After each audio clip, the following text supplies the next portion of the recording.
Good morning from Panhandle Outdoors, America's only daily outdoor TV show. Your source for fishing, hunting, and information for folks who enjoy the great outdoors. Now sit back, relax. It's Panhandle Outdoors. Good morning. Welcome to Panhandle Outdoors. I'm not Winston Chester, as you all can see, but I'm Ken Paramore. I'm going to be filling in for Winston today. Winston has changed hats for the day, and he's got some school board duty. So Winston will be with us in a day or two, but I'm going to try to wing this thing for him today, and hopefully we'll have a pretty good entertaining show for you and an informative show. We've got some good news, some new news, and I can't wait to get to it here in just a few minutes. But right now we'll get to the weather. The high today is supposed to be around 64 with a low of 48 tonight. The Gulf water temperature is around 60 degrees. It's been hovering, as you know, between the 58 to 60, 61. If you all are like I am, I'm tired of this dreary, overcast, fog, and rain. I want the sun to shine. I don't care if it's cold, if the sun would shine, but I've had it with this weather. River readings will be Apalachicola, Blountstown around 14 foot today, and the Choctawhatchee is pretty steady around 9. Our marine forecast is supposed to be blowing about out of northwest about 15. Seas are 2 to 4 or 3 to 5, probably depending on how far out you get. Our tides is a low this morning at 6:45, and we got a high this afternoon around 2. And with that, I want to get back, and as you can see, we're in Studio B, so we're going to have a special guest for you. Well, welcome back. And look what we found. Actually, we found somebody who was wearing a uniform that used to be near and dear to my heart, and still is. And what I'd like to do is welcome FWC Officer Bobby Ramos. Good morning. Good morning. Thank you for having me. Good morning. Glad you could come and visit with us today. Good to be here. As you all know, we have needed some FWC representation, and due to COVID and scheduling, and it's just kind of fell to the wayside, but we have actively recruited another officer to come and visit with us occasionally. So with that, Bobby, I'd like you to just give us an intro and tell us a little bit about yourself. Absolutely. Well, first, I'll give a shout out to Officer Travis Bassford, who filled the seat for many years in the absence of an official, what we call a PIO, a Public Information Officer. I actually took that role last year and have been kind of in the hot seat ever since, but you'll get to start seeing my face on this show, hopefully, if Winston will continue to have us on here. But I'll tell you a little bit about myself, but I didn't want to get too far without saying thanks to Travis and others who have filled in for FWC over the years. But a little about me, I'm actually a Panama City native. Wasn't born here, but I grew up here, and I live in a little community that many of you may know as Cook's Bayou, out there past Callaway and towards the Sandy Creek Ranch area. I'm a graduate from Rutherford High School, 1989 graduate. I'm kind of telling on myself and giving my age away a little bit, but attended what was then Gulf Coast Community College, back in the day. Went out for a couple of years until I decided to set sail in the United States Navy in 1992. Served 20 years in the Navy and retired as a Chief Petty Officer in 2012. Where I got to start on my new career with Fish and Wildlife, and I've been doing the FWC officer position ever since. I graduated the FWC Academy in 2013, and my first assignment was out of Franklin County. That's when we had what we call an OPV. It's an offshore patrol vessel. I was assigned to the Gulf Sentry, 85-foot patrol class, heavy endurance cutter style boat. We really went offshore quite a lot and focused on commercial and recreational fisheries, and had a wonderful time doing that. Got to meet a lot of great guys and gals across not just the Panhandle area, but throughout the entire state of Florida. So I had a lot of fun with that for about a year or two. And in 2014, I transitioned over to Santa Rosa County, is where I currently reside with my wife and my family, and spend the majority of my time out there doing regular patrol responsibilities as any other, FWC officer, on the land, on the water, on the beach, so forth like that. Aside from my regular responsibilities as an FWC officer, I'm a field training officer, I'm an instructor, and I'm one of the few who have graduated a new advanced conservation academy that the FWC has put on over the last couple of years. I've been the Northwest Region's Critical Incident Stress Management Team leader for a few years. I've been on our dive team for 7 years. And as I said earlier, I'm now your public information officer as well. So you'll see me out there responding to media requests, doing wonderful shows like this in the morning, and getting out and talking to folks and answering questions and doing the best I can to represent our agency. Well, before we go any further, I want to thank you for your service. Sure. Not only have you had a military career, now you're going to have a state law enforcement career, and I think that's to be commended. So thank you for your service. My pleasure. Tell us a little bit about the transition from the Navy into law enforcement. I was fortunate growing up out, like I mentioned earlier, in Cooks Bayou. I would see what we called then the Florida Marine Patrol officers. They would come out and tell you what any chance that I had to chat them up and get a little information. I did it. Even when I came back home on leave when I was active duty, if I saw an FMP guy out there, I'd roll up to him and talk to him and take notes. I literally had notes when I went to my interview board for FWC and gave them everything that I could. So for me, transitioning from the Navy to FWC was a natural process, and I had spent a good part of my active duty career preparing for that. So it was an easy transition coming from a military organization into what we call a paramilitary organization, because law enforcement mimics a military in many, many ways. So it was an easy transition for me, one that felt very natural, and to this day it's still a very natural transition.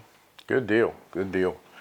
Well, you have certainly stayed on a path from a youngster till today and followed your career path, exactly like you set out for it to do before you even joined the Navy, obviously. So we're going to take a break right now. We've got some commercials to take care of and our sponsors to think of, so we'll be right back.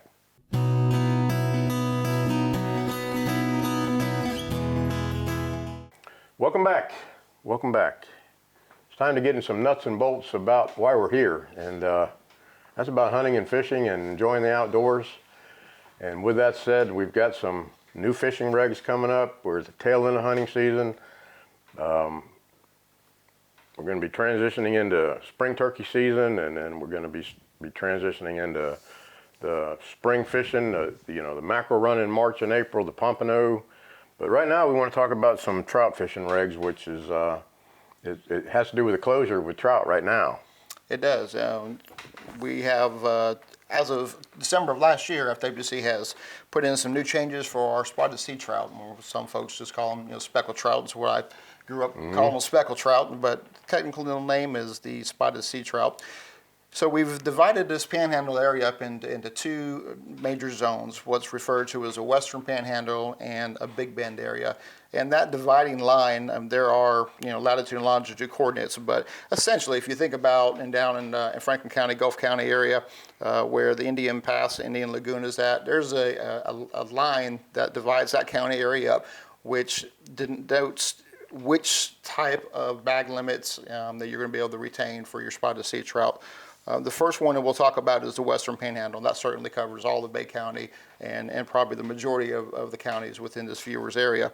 And the Western Panhandle, which is Escambia County through portions of Gulf County, west of longitude 85 degrees by 13.76 minutes, but does not include the Indian Pass or Indian Lagoon area.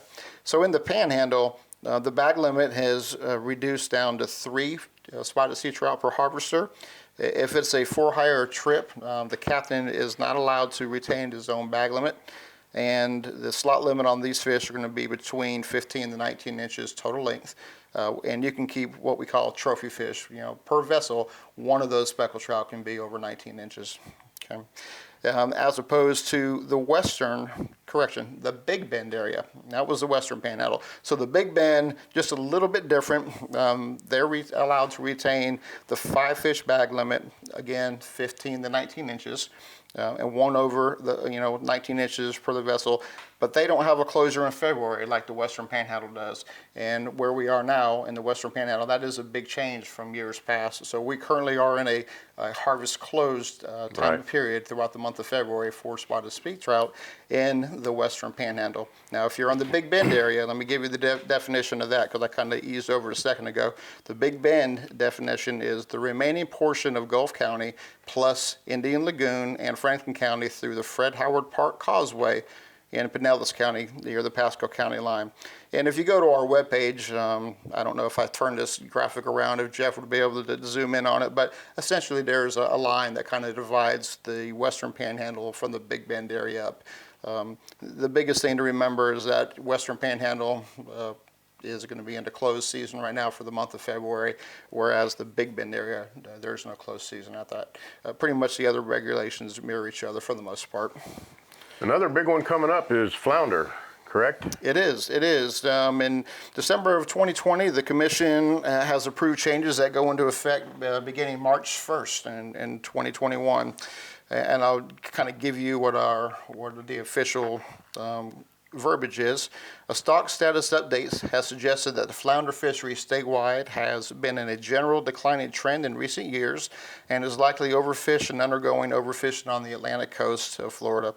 Other South Atlantic and Gulf states have also reported declines in the flounder populations and have been making their own regulatory changes as well. So for us, beginning on March 1st, the minimum size for your flounder is increasing from a 12-inch fish to a 14-inch fish, and that's going to be a total length. The bag limit is decreasing from 10 fish per harvester to 5 fish per harvester.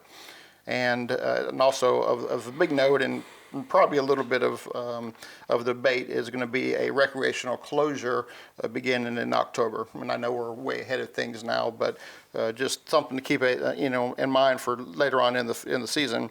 A harvest closure for October 15th through November 30th. And these are new changes, and it's all about trying to preserve the species so it'll be there for generations to come. So basically, the bag limit's been cut in half, and the size limit has been raised by 2 inches. Mm-hmm. And we do have about a month closure. Yeah, about 6 weeks, give or take. Yes, sir.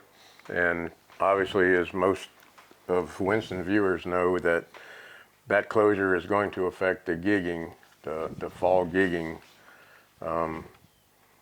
that goes on in this area. But it hopefully will have a benefit down the line. That's right. And you had another topic that you wanted to mention after flounder, correct? Yeah, just the triggerfish. Talk about one other opening that we can look forward to. And that didn't sound very fun there, but let's talk about something that sounds very fun. Hey, we get to go back out there and start getting some triggerfish. Okay, so the 2021 gray triggerfish season will open up on March 1st. It is set right now to run from March 1st through May 31st, and then again a little bit later, August 1st through December 31st.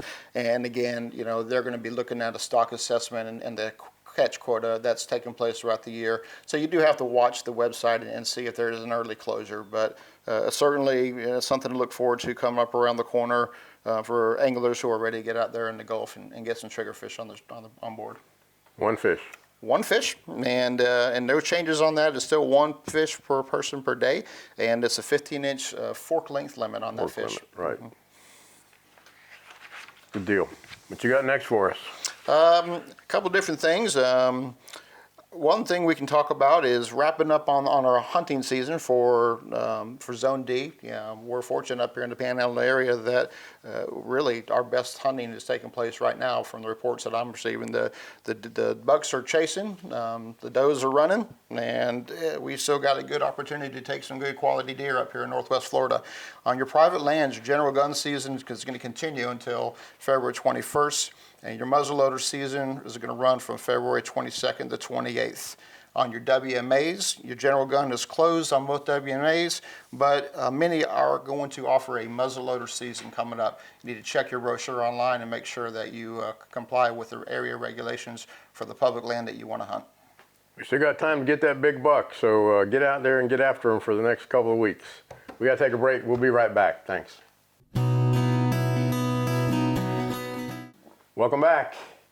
Going to talk about a topic right now another topic that's pretty near and dear to my heart, and that's spring gobbler season and spring turkey hunting. It's about a month and 2 weeks of a lot of lost sleep and a lot of frustration and a lot of feeding mosquitoes. But we're going to talk about spring gobbler season right now for a minute. And real quick, some of our basics. Obviously, you can't hunt them over bait, and there's bag limits and season dates and youth weekend. That's right, Ken. So first off, we've got the spring turkey season, which starts with a youth turkey hunt beginning on the weekend of March 13th and 14th. And for that turkey hunt weekend for the youth, it's 15 years old and younger can harvest a turkey, and the youth has to be supervised by an adult 18 years or older. An adult can, with a hunting license and turkey permit, can go out and assist that youth. He can even call that turkey in, but that adult just can't take that turkey. He can't shoot at the turkey. Your season and your daily bag limits are going to be 2, except in Holmes County. There's a reduced bag limit of 1 bird in Holmes County. The other thing I want to talk about before we move on is I want to invite everybody, your viewers, to the FWC virtual meeting taking place February 25th and 26th. This is open to the public. FWC is going to meet virtually at 9 o'clock Eastern each day. Meeting will be held virtually due to the COVID-19 social distance guidelines. The meeting is being held by Communications Media Technology, specifically using Adobe Connect. Please take a look at our website on there for additional information about that. But keep that in mind, February 25th and 26th at the public. That's your opportunity to get on there, talk to our commissioners, voice your concerns about fishing and hunting regulations and the things that are near and dear to your heart. So we invite your feedback during that time. So that is the commission meetings of old. Basically, it is. It's a FWC commission meeting. Unfortunately, they have to do them now virtually, and hopefully we can get away from that down the line. Mm-hmm. But to rekindle another part of the show that I used to do and Travis used to do was talk about some of the things that our officers are doing and what they've done positively over, I call it the case of the month. I think now it's just cases that have been of recent importance.